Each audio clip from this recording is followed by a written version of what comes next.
As long as I am here, I will work with progressives, with moderates, and yes, with conservatives to preserve this nation from a threat that so many of our heroes fought and died to defeat.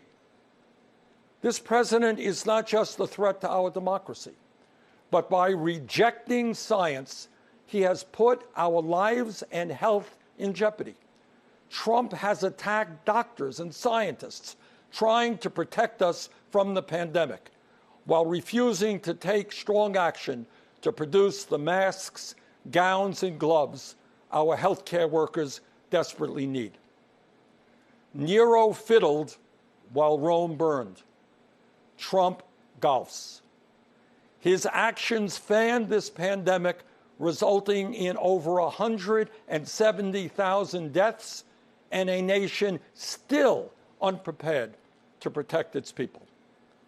Furthermore, Trump's negligence has exacerbated the economic crisis we are now experiencing. Since this pandemic began, over 30 million people have lost their jobs, and many have lost their health insurance.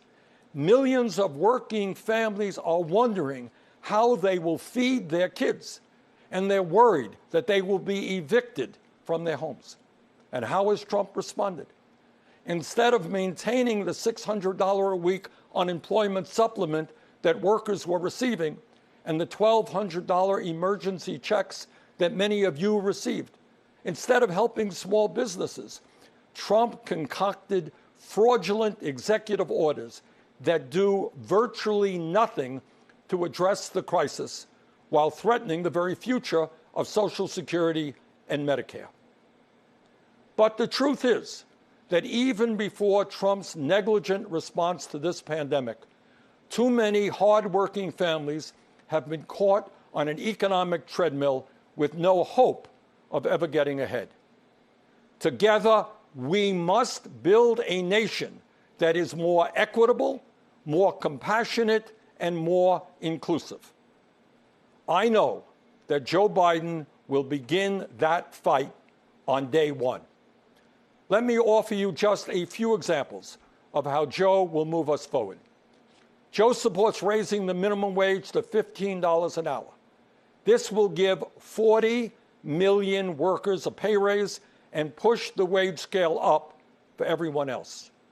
Joe will also make it easier for workers to join unions, create 12 weeks of paid family leave, fund universal pre-K for 3- and 4-year-olds, and make child care affordable for millions of families.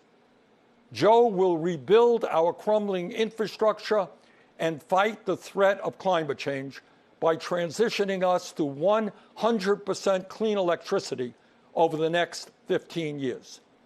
These initiatives will create millions of good-paying jobs all across our country.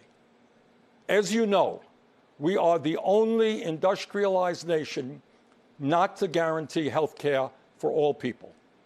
While Joe and I disagree on the best path to get universal coverage, he has a plan that will greatly expand health care and cut the cost of prescription drugs. Further, he will lower the eligibility age of Medicare from 65 down to 60. To help reform our broken criminal justice system, Joe will end private prisons and detention centers, cash bail, and the school-to-prison pipeline.